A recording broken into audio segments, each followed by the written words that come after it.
Good morning, everybody. Good morning. Good morning. Okay, continues to be a tremendous amount going on. We continue to be under a five-alarm fire on the attempted coup on the part of Donald Trump. But on the other hand, I want to begin today with what is going on with COVID, because I want to make sure this is not being lost, as this is also a five-alarm fire. Just yesterday, we had record cases, record hospitalizations, 1,400 deaths, 34 states seeing their highest seven-day average, 45 states seeing an upward trend in new cases, a positivity rate above 8%. COVID is new guidelines to do Thanksgiving outside. COVID is ravaging the United States, and this truly is the five-alarm fire. So just to make sure that we don't lose sight of that, I'm going to start with COVID today and Matthew.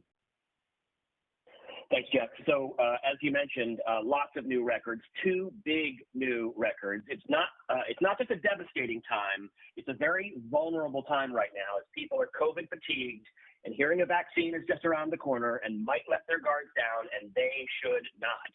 You mentioned the record day, Jeff. Tuesday, over 136,000 cases, the most ever.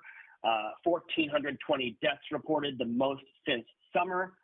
A record for all-time current hospitalization, 62,000. We've got more and more states sounding the alarm about bed capacity and hospital staffing shortages. Fauci telling Jake it could get much worse, and warns just because help is on the way, don't stop following public health measures because a vaccine is coming. And obviously, the biggest public health measure being masks, the new CDC guidance. We're seeing more and more state leaders urge people to stay home entirely, and more states moving toward restrictions or pausing restrictions in place. We're seeing more scenes of long testing lines. We're also hearing a lot of ramped up warnings about Thanksgiving, as you mentioned, between travel and family gatherings and students heading home. It definitely seems like Thanksgiving will be a big challenge. We know family gatherings are now considered a serious common source of spread. Looking around the key regions, if you look at the CNN map, there are 15 states, which I think is the most at any one time, in that deep red shade, which means over 50% increase in a week. And as you mentioned, Jeff, 34 states seeing their highest averages yesterday for new cases. Texas becomes the first state to cross 1 million total cases, which if Texas were a country, that would be enough to put it in the top 10 list of countries for cases. A record in Texas yesterday of almost 11,000 cases. Omar Jimenez has an excellent piece really bringing this down to the human level in El Paso, which he notes is suffering in ways like no other. 1 in 30 people in El Paso have COVID. There are grieving families. There are more mobile morgues. There are empty businesses and churches, and there's this ongoing lockdown there. In the Midwest, Illinois tops 12,000 cases in one day yesterday, highest ever. Governor still says a stay-at-home order statewide is possible. Wisconsin's governor signed an order advising people there to stay home. He says, please cancel the happy hours, dinner parties, sleepovers, and playdates. We've got Adrian brought us up in Chicago on the Midwest lines. Nevada's governor calling for a 2-week voluntary, quote, stay-at-home 2.0. And Oklahoma down to 7% ICU capacity. New Jersey marking a 6-month high in new cases, new measures, restrictions on bars and restaurants and other things starting tomorrow. And then there's Florida, which is continuing to rise and which has taken a lot of fire on how it's handled data over the year. Florida has hired a data analyst who has no health background and who's flooded Twitter and other sites with conspiracy theories, arguments against mask mandates, and data interpretations designed to argue with the experts.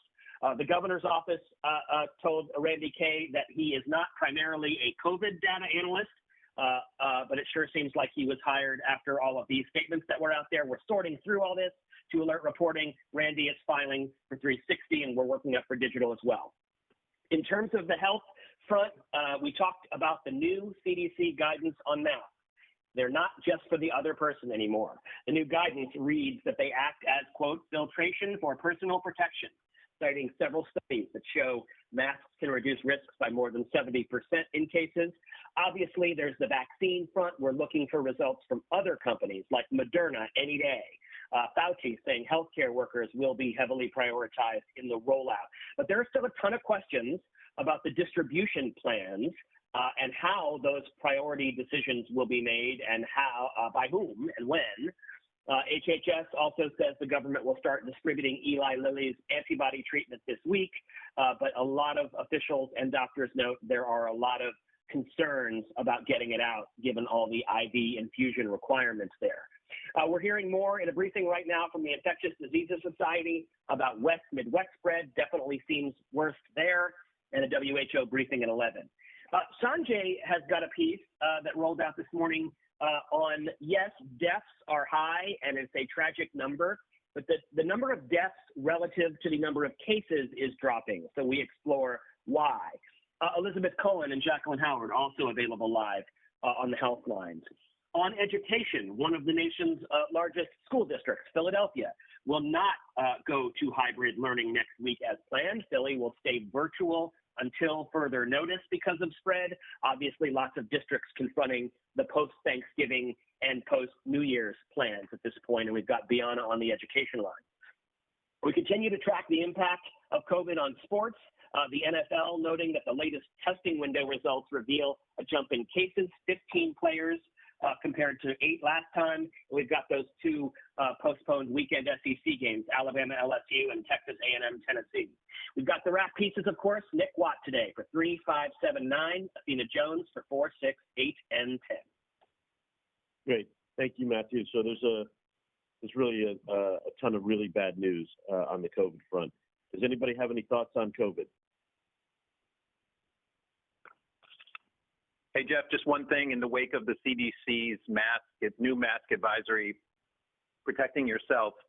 Maybe we've done this somewhere. I'm sorry if I missed it, but there was information about the different types of masks and how much protection they offer.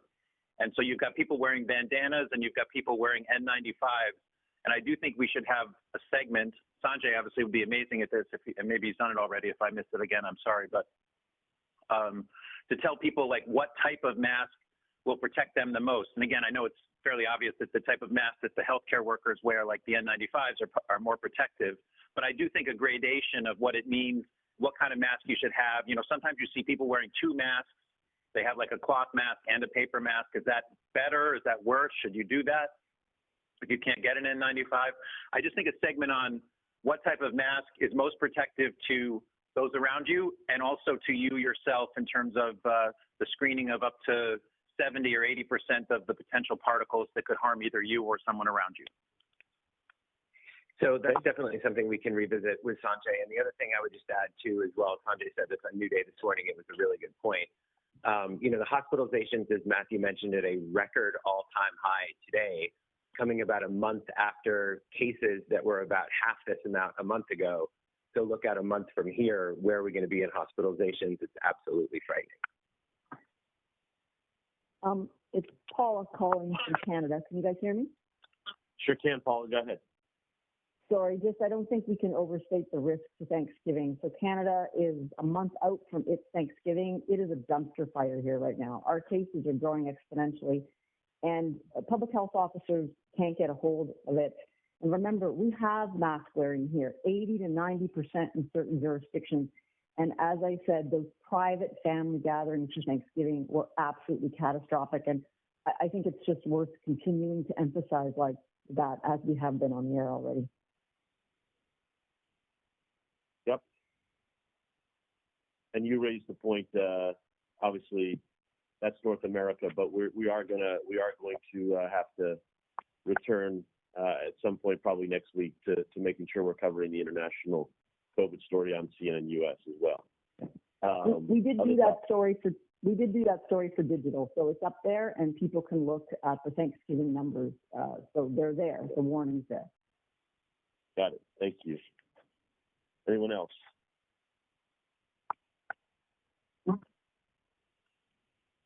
Okay. Matthew, is there anything else domestic while I have you? Yeah, let me just mention the storm.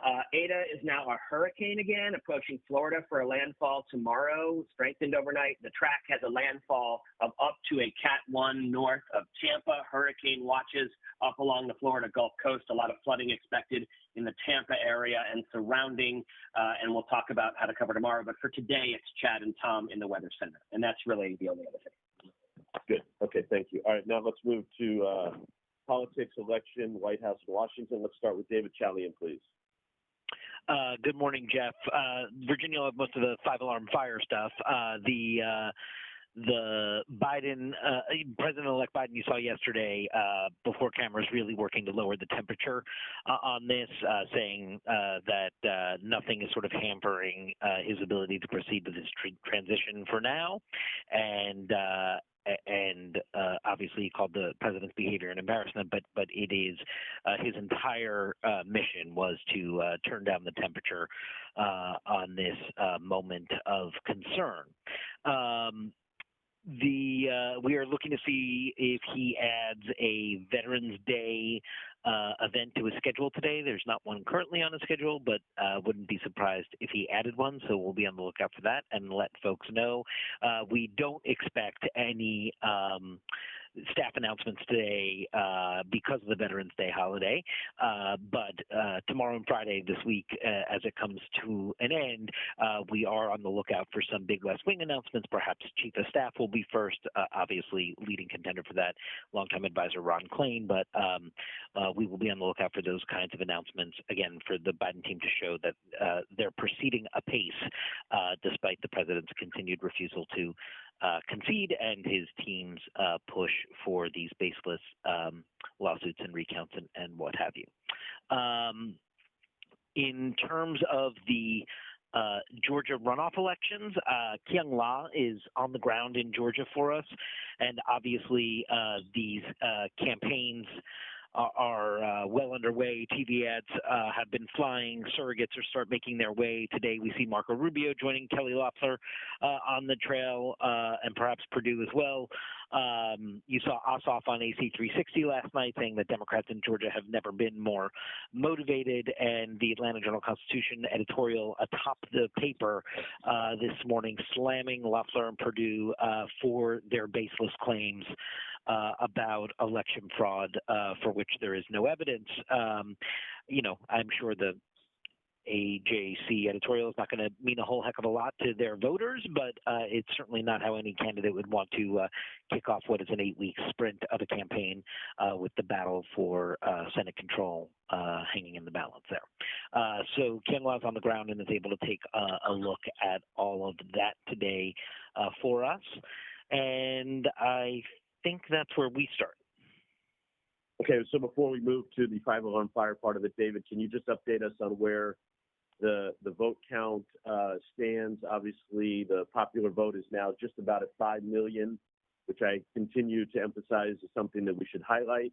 And we still have races to officially call in Georgia, Arizona, North Carolina, and Alaska. Can you just give us a quick update on where we are on that?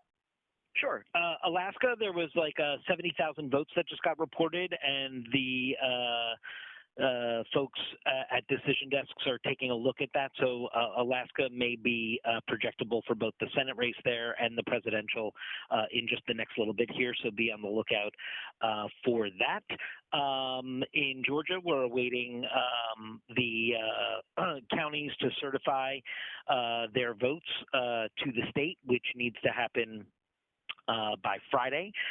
So that county level certification deadline is sort of the next thing to look for in Georgia, as I believe we're at about a 14,000 vote lead for Joe Biden right now in Georgia. So, and in North Carolina, ballots, as you know, can be accepted through tomorrow. So once we have a sense of the ballots that have been brought in there, you saw that Cal Cunningham, the Democratic Senate candidate, conceded his election there, and Tom Tillis won that race. So once we see what comes in by the November 12th deadline there in North Carolina, that race may end up being projectable by the end of this week as well. And in Arizona, we're now at, I think, down to nearly a 13,000, something like that. Just under 13,000. Lead. Just under 13,000. Oh, sorry, just under 13,000 lead, and for Joe Biden there, and we know there's some, I don't know, 40 to 50,000 votes still outstanding. So we await for those votes to be reported in Arizona. So I think just to put a button on what David is saying, the Arizona race continues to tighten, which continues to make that call of that race really look like a mistake. I mean, Biden's probably going to win it, but it should not have been called the way AP and Fox did. And the Georgia margin has continued to grow and is quite substantial now. So I want to continue to make sure we're pointing all of this out, especially with the 5 million popular vote gap, which is only going to continue to grow as it moves past 95% of the total vote in. Okay, Virginia, 5-alarm fire. 5-alarm fire. Okay. To begin by quoting Collinson, the Trump administration is taking on the characteristics of a tottering regime, loyalty tests, attacks on the military chain of command, deepening bunker mentality, and increasingly delusional claims of victory. Trump, who we have not seen for almost a week, we will see at 11 o'clock for a Veterans Day event at Arlington. Pence has canceled his vacation. But all of the coup attempts continue. The LND is continuing to advise agencies on next year's budget as if nothing has changed. And one really important developing thing we're focusing on today is the CDC is on hold, and Kristen Holmes is going to tackle the pandemic response and whether this is this year's version of what we talked about with 9/11, that no one can move forward on this because of there is no cooperation. John Podesta and Andy Carr saying a delayed transition could hinder economic recovery, slow the vaccine, and put American lives at risk. Then we have the purge at the Pentagon. 4 senior administration officials have been fired or resigned since Monday to be replaced by Trump loyalists. And in one case, a conspiracy theorist, 2 others who are associated with Devin Nunes now in acting jobs. State Department employees are moving from these Pompeo remarks yesterday. So on and there is no movement on briefing on national security. At the same time that's all going on, the facts about the counts are emerging day by day. The New York Times and AP have done extensive reports on really how smooth this election was. This Pennsylvania grace period vote, we learned, really comes out to about 10,000 ballots. So even if they were not counted, it's not enough to change in that state. These Erie, Pennsylvania allegations of backdating ballots were retracted. And then just to note the role of Ben Ginsburg in all of this, the Republican key person, as we've said over and over again, but now saying it's completely unsubstantial charges about elections being rigged and it's not right. Meantime, the Republicans continue to enable. The most recent really flagrant example of this is Roy Blunt, who said on Sunday that these results were unlikely to change. Yesterday came out and said, in fact, he may have not been defeated at all. Rubio to add to the long list of Republicans who are allowing this behavior. And then just to note on the Trump and COVID front, there have been no, in the midst of the theme that Matthew described of how bad things are getting, there are no task force meetings, there are no briefings. Atlas aggressively attacking Fauci as a political animal, so they're doing nothing on that front. And I think that's what we're doing. I think that's a good note, by the way. When we do COVID, there's just no leadership on the current administration's part. Okay, so let's open it up for thoughts on the election, the administration, the transition, or anything anybody wants to bring up. 2 things, Jeff. I'm just astounded that the president just attacked by name on Twitter the poor guy who was on at the end of our show, the Republican election official from Philadelphia. And he's probably going to have to go into hiding now. And he might be worth bringing back after that also, because it's just crazy. I agree. To Jim's point, the interview was fantastic on New Day, was really important, and I think Jim raises a really good note. We should bring him back at some point today, and we should note what the president has done to him. It was a really good interview on New Day. And then the other thing is that the David Ignatius piece in the Washington Post this morning really seems to point to where this is going, that Trump is just so furious at the military intelligence people and Gina Haspel and Bill Barr and everybody for blocking him from releasing sensitive intelligence information about the Russia stuff. And because I was wondering why Don Jr. is tweeting all caps, released the intelligence for the last couple of days. It's going to get dangerous. Yeah, well, I believe. Go ahead, Virginia. Yeah, we do have most, if not all, of that reporting, and it's either out or about out, so we can lean in that direction. Right, but I think to that reporting and to Jim's point, this is what's going on. This is what's incredibly dangerous, and this is just degrading every institution we have, and it's all because of his peak, and he now wants that stuff out, and I really think we have to hit that head on. So thank you, Jim. Other thoughts? Hey, Jessica, I was just going to say the same thing as Jim about this tweet, but also how damning it is to the civil service, which if you look at the last 4 years, it is these workers that we had on over and over the last few days that are just so clearly the bureaucracy of the U.S. government that end up being the heroes of the U.S. government. And I do think there's a tie-in to COVID as far as essential workers. And I just wonder if it's time to zoom out, because if you look at the last 4 years, over and over and over again, the institutions that have saved us from utter chaos, even though it feels like utter chaos, have been these workers. So it's just interesting if you think of the imagery of the last week, the poll workers themselves, the Postal Service, these are not glamorous people, but I think it's just remarkable of what we've seen from the U.S. Civil Service over the last few years. Yeah. Other thoughts? Hi. Yeah, I was just going to say that we have had some really great interviews, and I just wonder if we can get clips of those and be able to have them on digital and on social, that we can make them snackable and shareable, because I think there's a lot of stuff that's out there, and we have some great stuff that airs on TV that sometimes, we may be able to create in a way that makes it easy to counter from our air in a way that is more shareable, like the guy like Schmidt, which I thought was fabulous of Berman this morning. Yep. Other thoughts?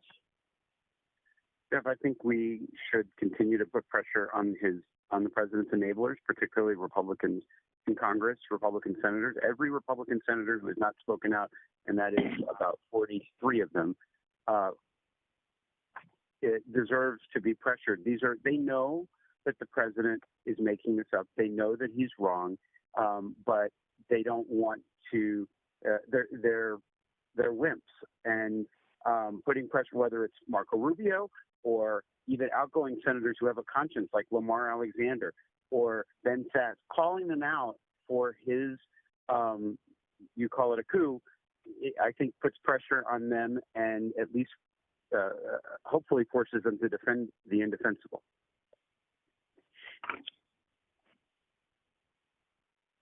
Okay, other thoughts? Hey, Jeff, just to follow up on two things. One, first, what Sam said, since that just happened. It's pretty plain and simple. It's politics over country. I mean, you can't say it more simply than that. And is that really what we want our leadership to be, is politics before country? I don't. I don't know about everybody else, but I don't. Country should come first. And in this case, it isn't. And that's part of the call out, but that's the conversation. Politics over country. These are supposed to be the people who are standing up for the foundations and the Constitution, et cetera, but they're not. They're putting politics first. That's the first thing. I think it's pretty simple. The second thing is on the Al Schmidt story, which was great to have, and there's just so many examples of things like this around Pennsylvania. I think we should go back and do Snapshot Pennsylvania, almost a TikTok of all of the allegations of improprieties there. Philly, Erie, the postal inspection in Erie where the guy recanted that ballots were post-dated or predated. What's been going on in Philly, take it sort of point by point, almost a TikTok of allegation of some kind of fraud or impropriety, and here's the reality, and just really just focus on Pennsylvania as a highlight. Put Pennsylvania in the spotlight.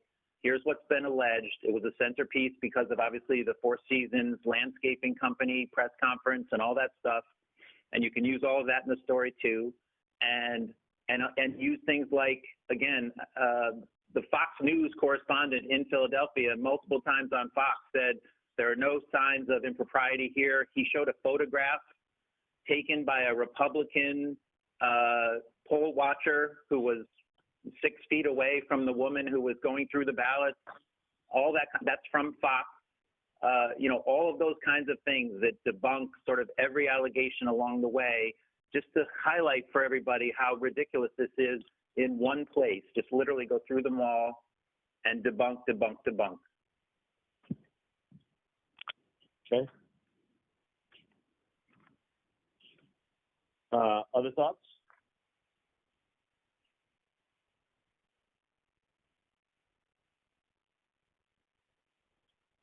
Okay, is there anything else in Washington? No. Okay. International. So on the election, internationally, you've really just got this baffled international community. Nick Robertson is on that, looking at the major allies who are reaching out to Biden, Macron, Boris, Merkel. We've also got Tony Blair on Alan Paul, which will be a really good guest today. But that's really the international strand on the election. COVID's a big one as well, really very similar kind of line to what we were talking about on the domestic angle on this. COVID sort of ravaging the world, yet there are these glimmers of hope. The EU has ordered 300 million doses of the Pfizer vaccine.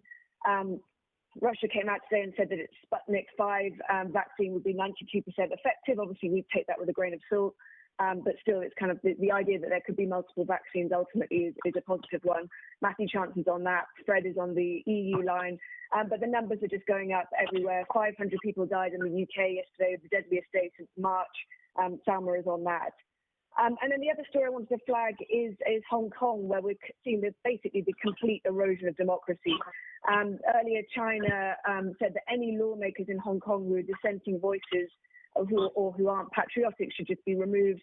And then within hours of that, Carrie Lam removed 4 lawmakers. 15 others have said that they're going to resign tomorrow, and Ivan Watson is on that. But we're really all election and COVID focused. Thank you. Business. Jeff, good morning. We are also election COVID focused, and as well as misinformation running rampant since the election. Stocks poised to bounce back today. Dow futures up 220 points. Christine Romans is up on that and also focusing on the economic hangover awaiting President-elect Biden. Obviously, COVID out of control. Millions are still jobless, and Congress may oppose big stimulus. Not helping matters is the messy Trump-Biden transition, which we've spoken about, which will certainly derail that much-needed stimulus. Christine Romans is up and available on that, and Allison Kosek is available from the New York Stock Exchange. Jeff, a good corporate story breaking this hour. We are watching Pfizer this morning. According to SEC filings, Pfizer CEO Albert Bourla cashed in more than $5.5 million worth of Pfizer stock on Monday. This was the same day that the drug maker said its experimental COVID-19 shot was more than 90% effective. Paul LaMonica does note, though, that this is a pre-planned sale. At best, a horrible PR blunder. At worst, the company timed the announcement around those options kick in. Pfizer just emailing us moments ago defending it, saying that these were predetermined plans managed through a third-party stock administrator. But as Paul notes, CEOs can always delay these sales. So we have CNN Business and Christine Romans up and available on that.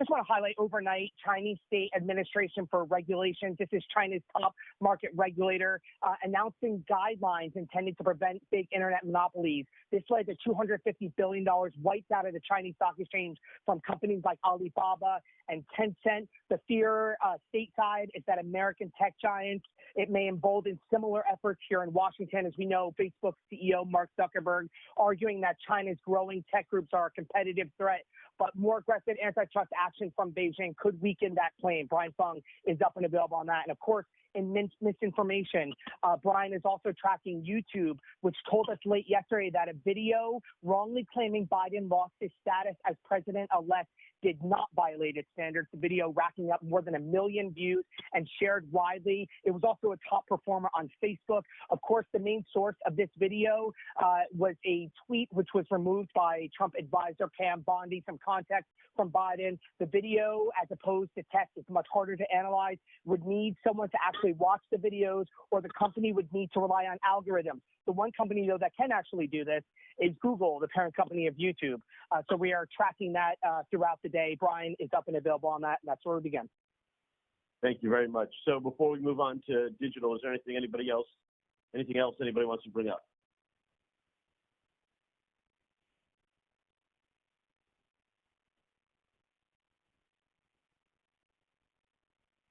Hey, digital. Hey, Jeff, we had 42 million uniques yesterday. We had one story over 3 million uniques and 5 over 2 million. So the audience is really here with us. The top story was Collinson. The Collinson we led with yesterday morning on Trump making sure the transition will be as turbulent as his presidency. Other top getters were the presidential vote results page, and that we linked to that out of the map on the home pages, for instance. Barr telling the USA's to investigate fraud, the Pentagon resignations, and the DLE on politics and the election and transition.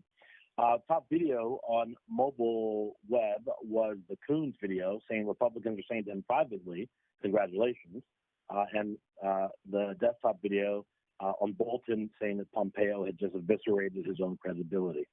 Right now, leading the site and uniques is the Collinson piece of the morning about the Trump administration's actions more akin to a dictatorship, and that's just under 30,000 uniques, which is a really high number. Of course, we'll stay on top of all the Trump chaos. From Collinson, we have a great piece also from Jeremy Herb that's up right now about the danger, kind of the incrustation of the people that the Trumpers are putting into the government bureaucracy, including taking some political appointees and putting them into civil service jobs, and the danger that that presents to any transition, but more importantly, to the next administration. We'll stay on top of the transition plans. We have a great piece right now on the diversity of Biden's potential cabinet, and we illustrate that diversity with images on our home pages. And we have a piece looking at the foreign leaders who are moving to acknowledge Biden's victory. Right now, more foreign leaders have done that than Republican senators. And it's the same thing that, Western countries often do when there is a transfer of power in countries, and we want to encourage the legitimate person who won the election. We do that, and we ignore the dictator who refuses to go. So strange parallels there. We have coming forward, we'll stay on top of fact checks. Cynthia, thank you so much for that excellent reminder. We are cutting the beautiful pieces we have from AIR for VOD to share through social and on our site. We are definitely doing that, and we'll do it for Commissioner Schmidt from this morning, a new day.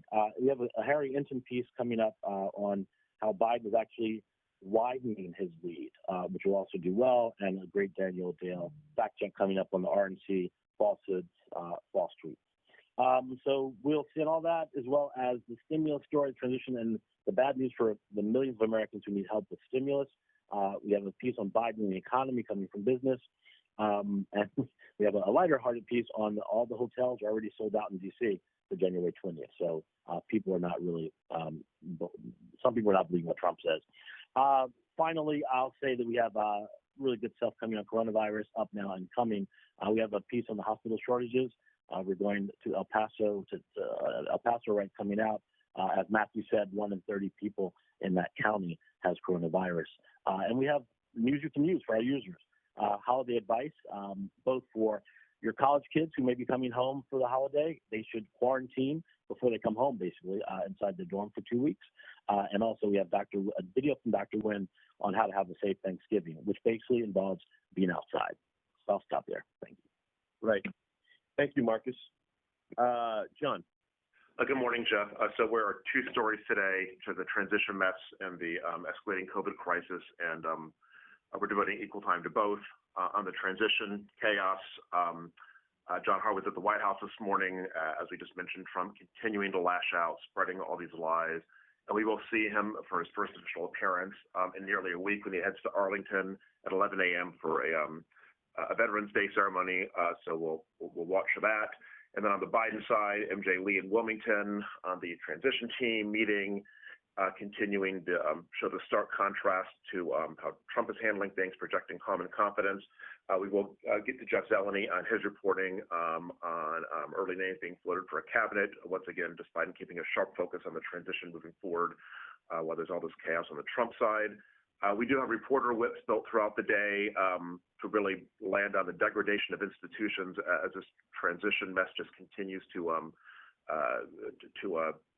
tease out. Barbara Starr at the Pentagon, the shakeup there, the loyalists in power, and just a growing sense of alarm among the military and civilian officials. Kristen Holmes on just a vast array of agencies stalled due to the transition in limbo. A big focus on the CDC, obviously with the pandemic raging. Kylie Atwood continuing to report out on diplomats overseas just left in a state of limbo and angry over Pompeo's move. Vivian Salama has her own good reporting on the Trump's ousting of officials and how that could have lasting effects well into a Biden administration. And Jim Sciutto next hour, along with Ellie Honig, is going to do a very long fact check just on the flurry of flimsy accusations, touching on some of what Michael said earlier, looking at these different cases that the Trump team is trying to float. There's gaping holes in all of them. We're going to point that out and discuss it with Ellie Honig. We have a number of former diplomatic and national security officials booked throughout the day to really get into how all of this is just undermining these important institutions. David LaPan with Jim and Poppy, as well as Jack Goldsmith, a former DOJ official under Bush, who's very outspoken about how damaging this is. We have former NSC senior official under Bush, John Bellinger, with Brianna, echoing that sentiment. And then Corey Shockey, former close advisor to Mattis, on with Brooke on Trump and how he's just damaging the norms of the military and the long-lasting impact of this. We also have, with John King, Pennsylvania Lieutenant Governor John Fetterman on the situation in Pennsylvania, and Susan Glasser. The vote count continues. John Avila, John King, and David Challian each doing magic wall hits on that. We'll show those growing numbers, the popular vote.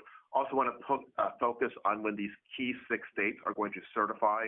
Those are notable dates. The first one is in Georgia at the end of next week, and they go through December 1st. Diane Gallagher is in Atlanta on the GOP Civil War. We hear from Loeffler this morning. She appears with Rubio. And then at 10:30, the Georgia Secretary of State with his daily briefing. We'll see what comes of that. And Brian Fung on social media companies, how they can't get control of the right-wing misinformation about the election outcome. So some good reporting that we want to highlight. On coronavirus, it's Elizabeth Cohen and Dr. Sanjay, with obviously the lead on that is just the superlatives, the exploding cases, highest single day of new cases since the pandemic began, 45 states showing upward trends, plus the Thanksgiving warnings.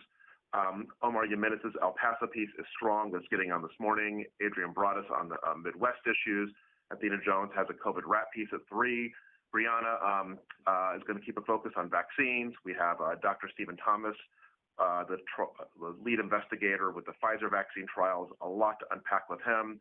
John King has Dr. Ali Makdad from IHME with some very specific modeling, looking at when each state is going to hit ICU capacity based on current trends. And it's happening very soon in a number of states. And finally, international whips, including Shasta Darlington on Bolsonaro's just outrageous comments about the deaths there. Okay, thank you. Washington, Good morning. At 4 o'clock, Pam's in for Jake today. We've got Caitlin with a donut and Arlette with a donut on, of course, Trump and Biden and all the transition chaos.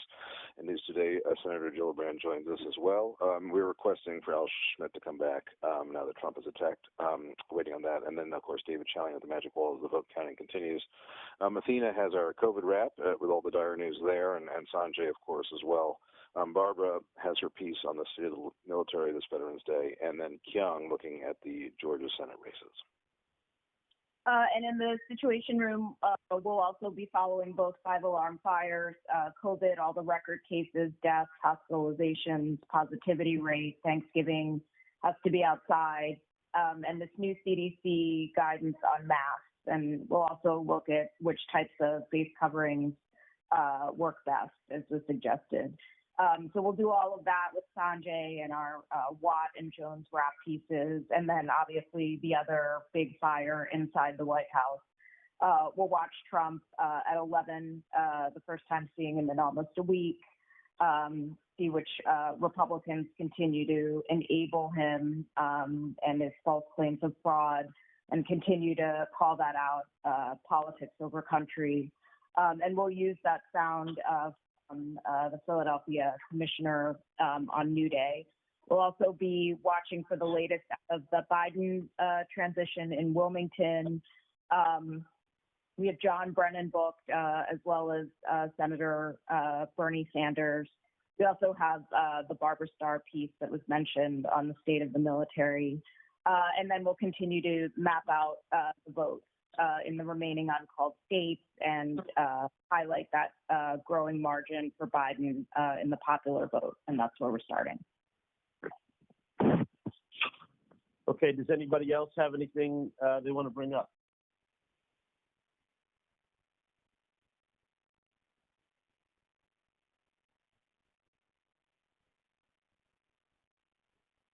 Okay, so let's make sure we continue to be very focused on these two major stories of the election and transition and the assault on democracy that is going on. Let's not be afraid to call it out, call it for what it is. Don't mince our words. Let's also make sure we're focused on COVID. We have 2 5-alarm fires going at the same time. Let's stay newsy, stay urgent, and have a good day. Bye-bye.